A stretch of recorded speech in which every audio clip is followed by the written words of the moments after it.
IVM. I want to thank Intel for supporting our show. Do you remember last year when we spoke about how the Intel vPro platform is built for business? Well, I'm glad to say we've kicked it up a notch. That's right, Intel is back with a new and improved version of the platform. The new Intel vPro platform lets you do more of what you want and less of what you don't. So it's better for you and for your IT teams, who really are the backbone of keeping your work-from-home experience easy and enjoyable. I can safely say that the new vPro platform gives you more enterprise efficiency with less constraints. Visit intel.in/more with vPro, that's VPRO, to discover how you can get more done with less waiting. If you're listening on the IVM Podcast Android app, click the link that's visible to you now. Welcome to All Things Policy, a daily podcast by the Takshashila Institution. We are a bunch of policy nerds based in Bengaluru, and we like bringing fresh perspectives to Indian affairs and Indian perspectives to global affairs. So grab a cup of coffee, sit back, and join us for today's chat. Hello and welcome to All Things Policy. I'm Manoj Kewalramani, and today I'm joined by my colleague Suyash Desai, and we're going to be talking about the Chinese military. Why are we talking about the Chinese military all of a sudden? Well, not just because of the conflict in Ladakh that's going on right now, or the tense situation that's in Ladakh right now, but also because the US Department of Defense has finally this year come out with its annual report on the Chinese military. Like I said, this is an annual report. It's called Military and Security Developments Involving the People's Republic of China 2020. It's a report that's annually sent to Congress. And this is the 20th year of this report, which is a bit of an anniversary that they've done. And it's something that China watchers tend to look out for every year because it gives you new hints, not just about what is the latest open source data with regard to China's military modernization, but also with regards to how the US is looking at it. And the areas that tend to be highlighted tend to also inform a little bit about American priorities in terms of investments in force development. So Suyash, welcome to the conversation. Hi Manoj, thank you. So this is a nearly 200-page long report which Suyash has read in its entirety. I've read parts of it. But before we sort of get into the nitty-gritties of the report, I just want to highlight something that's there in the beginning, just to give you a sense of, from the perspective of the writers of this report, how they viewed China change over the past 20 years. Not just China, but the PLA in specific. So here's, I'm quoting from the report. The PLA's force structure and capabilities focus largely on waging large-scale land warfare along China's borders. The PLA's ground, air, and naval forces were sizable but mostly obsolete. Its conventional missiles were generally of short range and modest accuracy. The PLA's emergent cyber capabilities were rudimentary. Its use of information technology was well behind the curve, and its nominal space capabilities were based on outdated technologies of the day. 2 decades later, the PLA's objective is to become a quote-unquote world-class military by the end of 2049, a goal that was first announced by Xi Jinping in 2017. Although the CCP has not defined what a world-class military means within the context of the PRC's national strategy, it is likely that Beijing will seek to develop a military by mid-century that is equal to, or in some cases superior to, the US military, or that of any other great power that the PRC views as a threat. Indeed, as this report shows, China is already ahead of the United States in certain areas. Despite the PLA's progress over the past 20 years, major gaps and shortcomings remain. PRC's leaders are aware of these problems, and their strategy envisions the PLA undergoing almost 30 more years of modernization and reform. So that's a bit of a excerpt from the report to try and give you a sense of how the PLA has evolved over 20 years in the eyes of people who are writing this report. So Suyash, let's just look at some of the specific aspects of the report now. What are the areas in which they say that this PLA has already moved ahead of the United States? Manoj, I want to start with two important points. One that you've already mentioned regarding the world-class force, being a world-class force by 2049, which is the goal stated by Xi Jinping in 2017. This goal, while achieving this goal, the report says that this is a means to a larger end, which is not defined. This is not an end in itself, which is very interesting. The second point that I have wanted to make was the three goals that Xi Jinping had stated in 2017. Making PLA mechanized by 2020, making PLA informatized by 2035, making PLA a world-class force by 2049. So 2021 and 2049 are two important years in the history of China. Are two important years for China because 2021 is a centenary for CCP and 2049 would be centenary for formation of People's Republic of China. So these goals are aligning with larger goals across various spheres. And because the gap is too much, therefore 2035 came in between where they want to convert it PLA into an informatized force. However, they are, and this whole report, one important disclaimer in this report is that this report doesn't consider the impact of COVID-19 that has had on Chinese economy and subsequently will have on Chinese armed forces. So this is irrespective of COVID. The COVID reporting and what is happening around China and the periphery would be reported in the next report, that is 2020. So coming to the major highlights, the first and the most important point that this report makes is China is delayed on its process to achieve mechanization by 2 years, and this is without COVID. So they were the first phase of reforms, that is above the neck reforms, that is organizational and force structure, happened in 2015-16. Second phase of reforms happened in 2017-18, which they have completed by the end of 2019. The last one being brigadization of their army. Now they are delayed by 2 years, and that will happen in 2020-2021. There are three important points that this report makes. That is, the US is already lagging behind on three important sectors or aspects vis-a-vis China. The first important aspect is shipbuilding.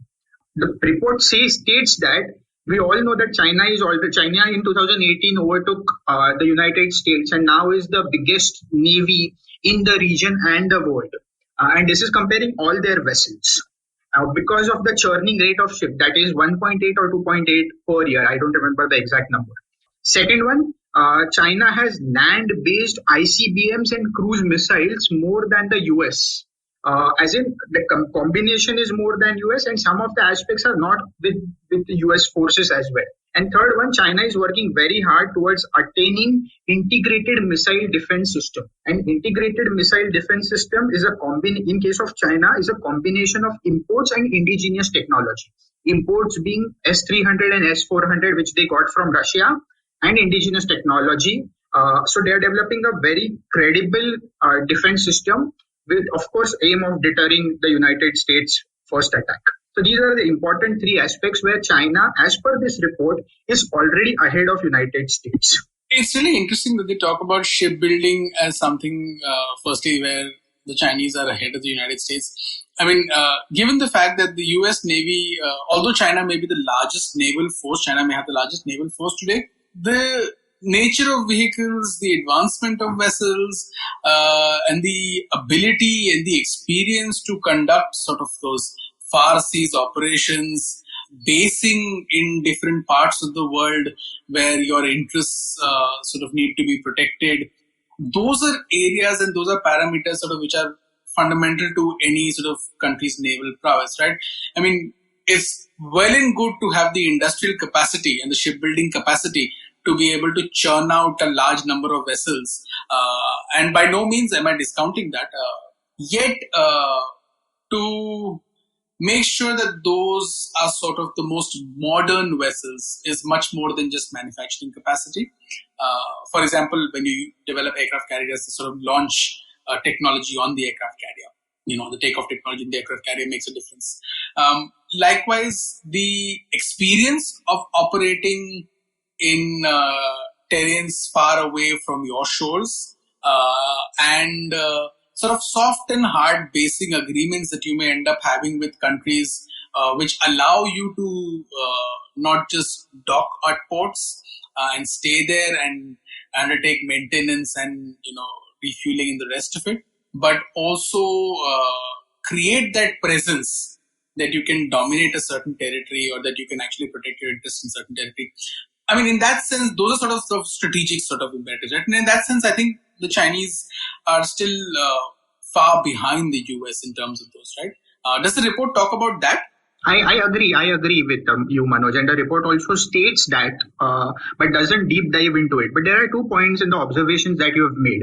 And this we have covered in our upcoming report, the slide doc that we put out, and we had the upcoming report, where though the capabilities are limited, but they are on track and are following the larger national strategic guidelines or principles which are laid out for the country. For example, the development of their naval capabilities.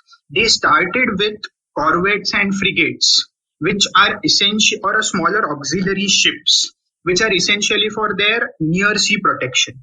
And in 2019, though they have transitioned into larger capabilities, but the official dictum came in 2019 where they were looking for transitioning into more amphibious capabilities, more frigates, more destroyers, cruisers, aircraft carriers, which would satisfy their overseas mission interests. So this is how the transition is happening, and which fits into their larger scheme. But I agree with you completely. They are still not experienced enough to travel, to have a base, or they're not experienced enough to operate in the Indian Ocean region. But more importantly, this report highlights that they are looking for multiple bases in the Indian Ocean region, Mediterranean region, and Atlantic Ocean region. So I agree that some of the claims that the report makes are overstated. The report is making are overstated, but they are looking at multiple countries where the basing agreement could happen. And looking at all the activities that has happened over the past year, there are submarines coming into Indian Ocean. We could certainly see increase of presence and experience in the upcoming years, Chinese presence and experience in the upcoming year in the Indian Ocean region, which is directly affecting our security. Which are the countries that the report talks about where the Chinese are looking at bases? I mean, I would presume that Djibouti is the one base that they have. And I presume Cambodia would be the other one where they would be talking about, right? Correct. But the report is stating multiple countries: Singapore, Indonesia, I think, Myanmar, Pakistan, Sri Lanka. So that's why I make a claim that it is overstated. But the two confirmed bases, one confirmed military outpost is Djibouti, which they have right now. And the report also says that they have already built facilities in Cambodia. And it's a matter of time where they would roll the military outpost over there. These are the confirmed facilities, but besides that, they're looking at Pakistan, Myanmar, Bangladesh, Sri Lanka, Singapore, etc. So many countries they are talking within the Indian Ocean region. So it just seems like they've mentioned just about every country in the Indian Ocean region without any specific evidence, right? Because I mean, I don't see the Indonesian government under Joko Widodo sort of agreeing to a basing decision at any point of time with the Chinese. Likewise, Myanmar, it's quite interesting because Yang Jiechi was in Myanmar a couple of days ago. Mm-hmm. And so for those who don't know, Yang Jiechi is China's top diplomat. He's a member of the Politburo, the only diplomat in the Politburo and the head of the Foreign Affairs Commission. He was in Myanmar this week, and he, interestingly, he doesn't, obviously none of this sort of came up. He spoke about current restarting the BRI projects that have been stalled because of COVID. And he sort of pledged some amount of money and support in terms of vaccines and this and that. And most of the reporting coming out of that visit essentially talked about how he was talking about just getting the existing projects started. And I presume if they're talking about the base, they're talking about, the one sort of port that's being developed in Myanmar, and that's not really moved forward. Sri Lanka, again, I presume the conversation would be about Hambantota, yet really it's not moved forward. Bangladesh, I'd be very surprised if there was a base. Although there has been some development with Bangladesh, right? The Chinese have sort of built submarines, if I'm correct, with Bangladesh. Pakistan is another ballgame altogether, and there's no touching it. So some of this seems to be genuine hyperbole, which might be useful from sort of stirring action domestically within America, because you need to have, or at least the approach is that, if you need to paint the picture of what could happen to get the system to move, right? Correct. But the larger point the report is making here is, under the larger scheme of things, that is under the Belt and Road Initiative, Chinese military footprints would increase in all these countries, in all the countries that you have specified, on land and in water. So this is the larger point that they are making. It's slowly and steadily the footprint of Chinese army, especially and military amphibious capacities, will increase in all these countries. Yeah, I mean, I think in theory that makes sense. Yet we see very little evidence of that so far. But yeah, I mean, I think in theory that makes perfect sense, right? The moment your economic interests expand, and obviously your, and this has happened sort of strategically, right? You've had China not just engaging economically with countries far more deeper in the Belt and Road region, Belt and Road sort of framework, but also sort of politically with engaging with the sort of entire political spectrum of countries. For example, in Sri Lanka, they just set up that party-to-party engagement forum. So in that sense, yes, as your interests increase and as your capacity to influence decisions increase, it's more than likely that, where your merchant ships will follow, eventually your, military will also follow. So in that sort of abstraction, it does make sense. Yet we've not seen, and Belt and Road was launched, 6-7 years ago, we've not seen increase in Chinese military presence anywhere apart from Djibouti being the one base, and potentially Cambodia, although even that's not officially a base. Right? So I guess, we've not seen that as of yet to play out, but there's no reason for why past action should continue to be a predictor of future action, right? So I think that could potentially happen. Correct. You mentioned one more thing, right? You mentioned amphibious capabilities. And I remember you talking about how this report talks about China's expanding amphibious capabilities, which is quite interesting because of obviously the South China Sea, Taiwan, and other sort of sea operations, right? Could you tell us a little bit more about that? Few years back, when PLA Marine Corps, I think it was formed in 2017, if I remember correctly, and recently, or 2015, but under Xi Jinping's reform only. And the number as well as the mission quality for Marine Corps have increased. So, for instance, earlier there were only 2 brigades plus 4 specialized brigades for Marine Corps. Now they are looking at these 5-6 brigades plus 4 other brigades, fully operational brigades for Marine Corps. And the missions have also increased. So surprisingly, I was not aware of this. I thought Marine Corps' missions were amphibious warfare and protecting overseas capability, for example, Djibouti. So now they are looking at defending the mainland, amphibious warfare in the South China Sea, and overseas capability. So their missions have also increased over a period of time as the number have increased. I know their specialization has also increased. So these are the things. I'm sure this has not only happened in 2019, but over the past 2-3 years. There is a huge expansion. Also, the capabilities have increased. For example, this is not in the report, but this year Type 075 was rolled out. They already have Type 071. These are 2 amphibious capable vessels. So their capabilities are also slowly increasing, which is a signal to the regional countries, especially in the South China Sea. So that's one. Also, another important point that the report highlights is regarding the changes in the way they train. So the intensive training, as Manoj and my report has already highlighted, began in 2014-15. But now the new dictum came in 2018, which was OMTE, how newer ways and intensive training should be adopted by PLA. 2019, there was another amendment which stated that training should be across various theaters. So there should be coordination between various theaters in training at the same time at various places. So each service as well as each theater should coordinate within each other. This is very important from PLA's perspective because one of the important criticism for the PLA is that they have never had combat experience for 30-40 years. Last combat was 1979.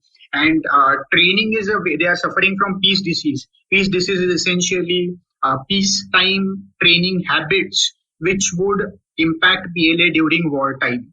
And training is a way to compensate for all of this. So that's why there is a renewed emphasis on how they train every year. That's one. Second point, PLA Air Force and Naval Aviation capacities. The report states that the transition from 2nd and 3rd generation aircraft to 4th and 5th generation aircraft started by 2002, 2003, 4. And now that the transition is already almost completed. So most of the PLA is the PLA Air Force is the third largest Air Force in the world. And most of the aircraft are fourth generation and few fifth generation. Fifth generation being FC-31 and J-20s.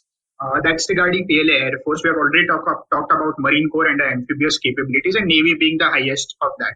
These are the important developments that have happened in the three services. That's interesting, right? Let's just, I want us to just briefly talk about the training aspect of it. Because this has been long said, right? When Xi Jinping came to power, he started talking about combat readiness and the need to become more combat ready and sort of prepare for war. And every time one of these statements sort of comes out, particularly in the last few months, the media sort of picks it up and says, oh my God, the Chinese are preparing for war. And, it's important for people who are listening to this to know that this is language that has been used ever since Xi Jinping began military reforms. Because of what Suyash said was, the sense that the PLA is suffering from a peace disease. And what does that mean? Suyash has explained already, but just to add a little bit more, often when you do training, you sort of simulate an opponent and you sort of compete against an opponent, which is also part of your force anyway, in the larger sort of context. And often these had become sort of ritual activities, right? Where you don't actually compete, but you know what's coming next. Sort of ritualized, scripted performances, which didn't really mean anything and which didn't really prepare you. What Xi Jinping started doing was that he structurally started to order that this change. You need to have different metrics of assessment. You need to look at different technologies. Over the last couple of years, they've used sort of artificial intelligence as part of training. And this is something that is an ongoing process, again, because of the fact that they have very little combat experience over the last 40 years. Now, in that, if you compare the Indian forces, what you will see is that, India has, in the last sort of 40 years, India has fought counterinsurgency operations. India has fought a war in 1999 with Pakistan, the limited sort of Kargil conflict. So India has had sort of Indian forces have had significant amount of experiences in different areas. The PLA's last conflict was 1979 against Vietnam, and since then, apart from say sort of UN peacekeeping missions, there's been very little that's happened. So I think that's one thing to keep in mind. That is not to say that the force is not combat ready, or that one should see it as not a significant competitor. Also adding to this, Manoj, I had tweeted this out and our report covers this. So a lot of emphasis since 2015-16 has been given to these service-specific exercise. For instance, for PLA Army, it is Triad and Firepower. Firepower was the one exercise which was recently conducted in Tibet in January, February, March. So that exercise was called Firepower. For Air Force, it is Red Sword and Golden Heart. For Navy, it is Mobility. For PLA Rocket Force, it is Heavenly Sword. And for Joint Logistic Force, it is a new exercise, Missions. And PLA SSF has also started with a newer exercise since 2018. This is called Chi-Bing exercise. And the specialties are that they are institutionalized. So they happen every year across various training facilities. And they have also, all of them have introduced the element of Blue Force. Blue Force being a model of US Army and making it more realistic. Yeah, Blue Force being the opponent, and therefore you compete much more vigorously with your opponent. Previously, like I was saying, these things are ritualized and scripted, where essentially the Red Force ended up winning most things. But things have sort of started to evolve since then. The other aspect of this is that, and Suyash sort of alluded to this in this document that they're talking about in the report to Congress, where they're saying that these exercises are to simulate war, but they're also sort of previously Xi Jinping's emphasis had been on creating these theater commands and having different services work with each other, improving joint operations at that level, where different services work with each other far more smoothly. To today, like Suyash pointed out, increasingly moving towards how different theaters work with each other. And sort of joint operations at that level. This is a weakness because anytime you're sort of reconstructing the entire system like they have done over the last 5 years, you are going to struggle to sort of fit these nuts and bolts together. And the fact that you have come to the point where you're now starting this tells you a little bit about the fact that there has been gradual improvement.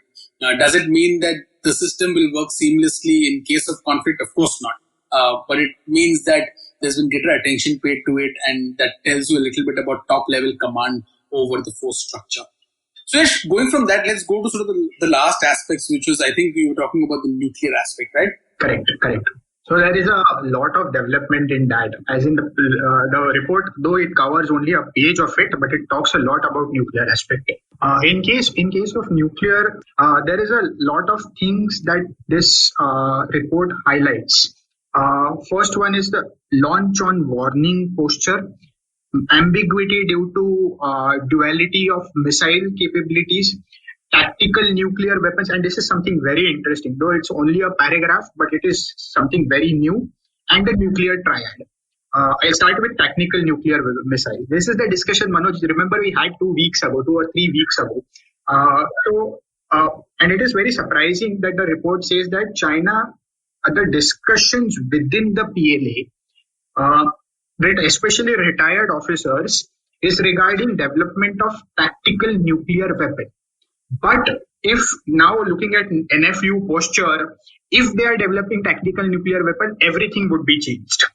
So the report only says that they are looking for development of few tactical options, but how and when they are going to do this, there is no emphasis on that. Point number 2, from launch on warning posture. This has been a lot spoken about by the scholars within China and outside, the Western scholars. China is slowly moving towards launch on warning posture.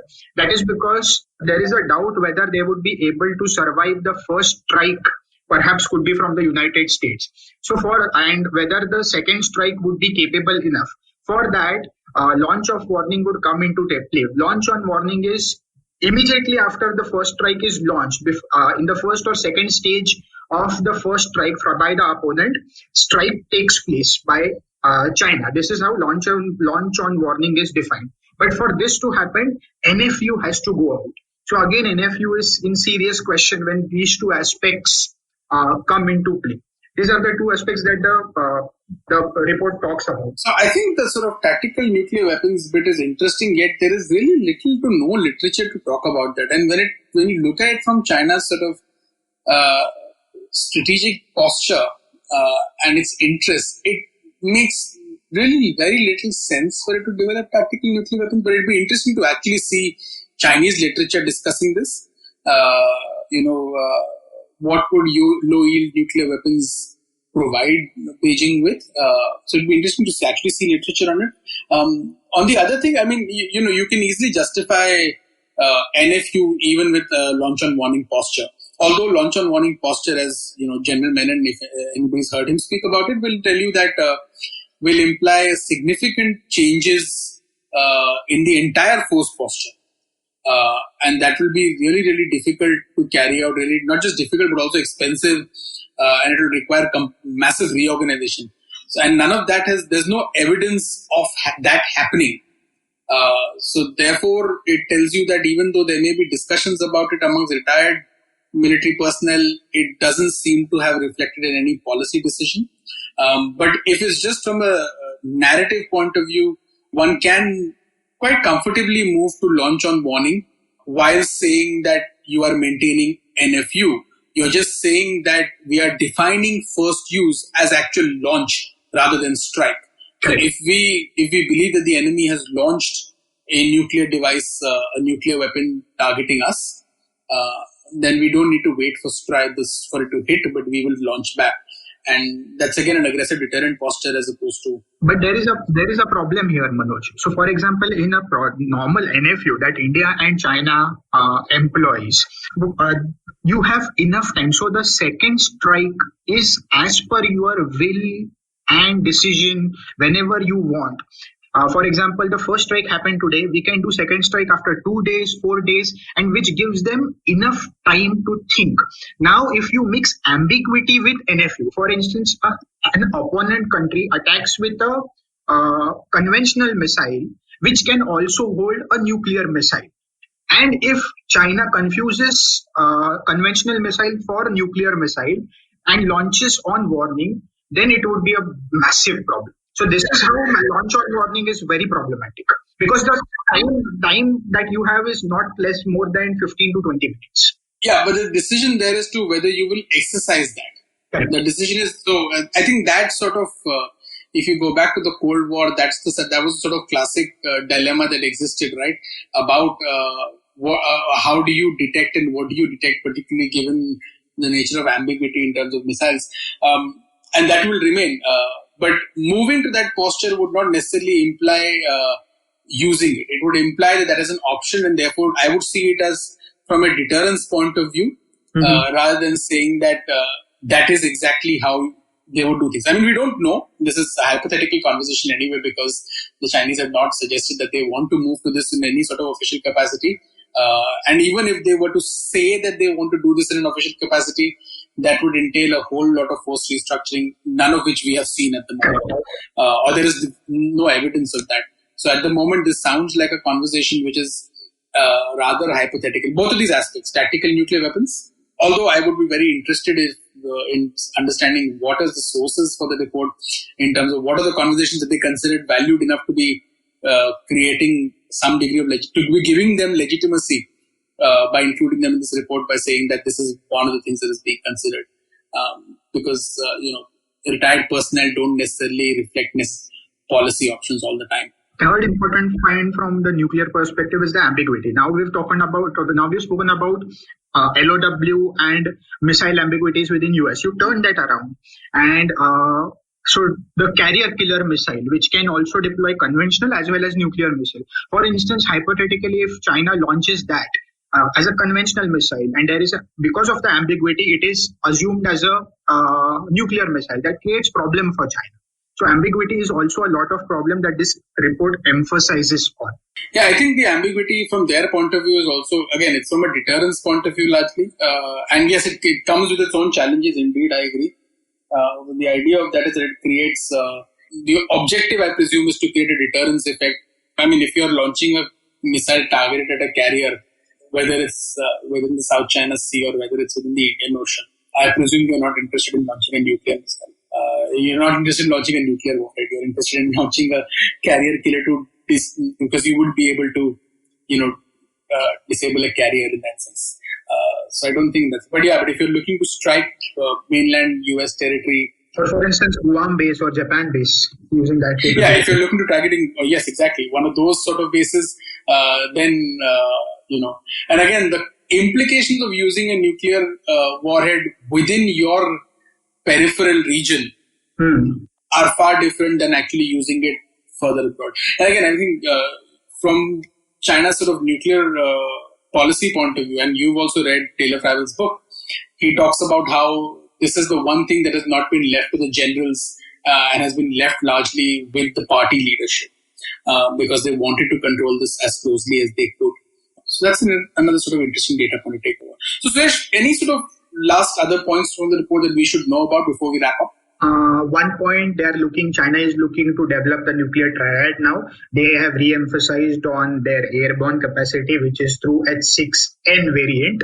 They already have bombers in form of H-6K, H-6J variants. N implies nuclear. That's one. They are making a lot of inroads into electronic warfare capabilities using PLA SFF. Also, they are making a lot of inroads into space capabilities using SSF against. So these are some important things that the report talks about, apart from the conventional things that we have already spoken of. All right, so that's our wrap sort of on this report for all our listeners. I think there are just a couple of caveats that I want to add by the end of it.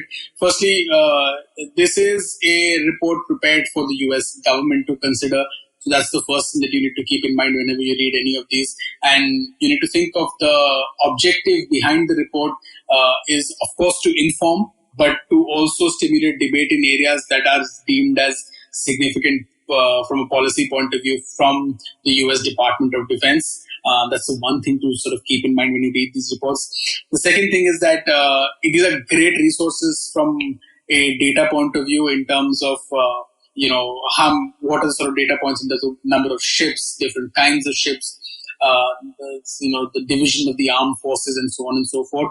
So from that point of view, these are extremely useful resources. But one would sort of not take every argument made as gospel truth. Take it with a pinch of salt. And that's the one thing that you need to keep in mind. The broader argument or the broader sort of point that the report makes, I think, should be well taken, which is that there is a strategic direction with which the PLA is developing. And like Suyash said, the goal of building a world-class force, whatever that goal means tangibly, which has not been defined, is not an end in itself. It is a means to serving an end, which is to sort of further China's strategic interests. And I think that's the other thing to keep in mind. The development of force, that any military force, any force is a political tool at the end of the day. And force deployment is used for political purposes. And that's the one thing to keep in mind when you look at force development. Suyash, thank you so much for all these insights. Also, Manoj, our newsletters, they will carry more about it. Absolutely. So Suyash in his newsletter, the PLA Insight, will be carrying a breakdown of the report. Please check that out. And if you want to read other things about China, foreign policy, economy, domestic politics, you can also subscribe to my newsletter, which is Eye on China. We'll link both of them in the show notes. All right, folks. Thank you so much for listening to us, and have a good day. If you liked our show, don't forget to check out other interesting podcasts on the IVM network. You can tune into them on the IVM Podcast app, ivmpodcast.com, or wherever you listen to your podcasts. You can also follow IVM on social media. The handle is @IVM Podcasts on Twitter, Facebook, and Instagram. And hey, if you'd like to dive into Takshashila's research on technology, strategy, and economic affairs, check us out at our Twitter handle @TakshashilaINST or our website takshashila.org.in. I hope you enjoyed that show. I'd like to thank our sponsors, Intel, for coming back to us. We love our sponsors. If you'd like to be one of them, do reach out. So really, really cool week on the network this week, right? Started off with a bang. Abhijit Ganguly was on Cyrus Says. Funny comedian. I think you guys will enjoy that. We had Dimant Parekh on Advertising is Dead. Dimant's the founder of Better India. Govindraj Athiraj is also on Uncle Please Sit this week. That's a really fascinating show which they talk about fake news. On The Habit Coach, there was a crossover event with Aditi Surana from Absolutely Right. I think you definitely enjoyed that. And last but not least, definitely a show I'd love you all to check out. We have a new show called This Round Is On Me. It's hosted by Gauri Devi Dayal. If you remember, Gauri and I worked on a show together called The Kolaba Cartel a while ago. Fun show. If you haven't checked that out, do check that out. But this is a show where she's talking to a lot of different people in the food space. Her first guest is Harsh Mariwala, legend in his own time. I think you'll really, really enjoy that show. But with that, we hope to see you again next week. Hi, my name is Anupam Gupta. I'm B50 on Twitter. I am the host of Paisa Vaisa, the show that talks money. On my show, I speak to experts from every field of money and finance, from stock markets, equities, debt funds, credit cards, life insurance, every possible area of money and finance that you can think of. We even did an episode on cryptocurrency. I've got fantastic guests from mutual funds to personal finance experts everywhere. Robo-advisory, startups, just name it, we've got it. At Paisa Vaisa, we help you make smart decisions about money. You work hard for money. Now make your money work hard for you. New episodes out every Monday, and you can listen to my show on the IVM Podcast app or any other podcasting app that you have.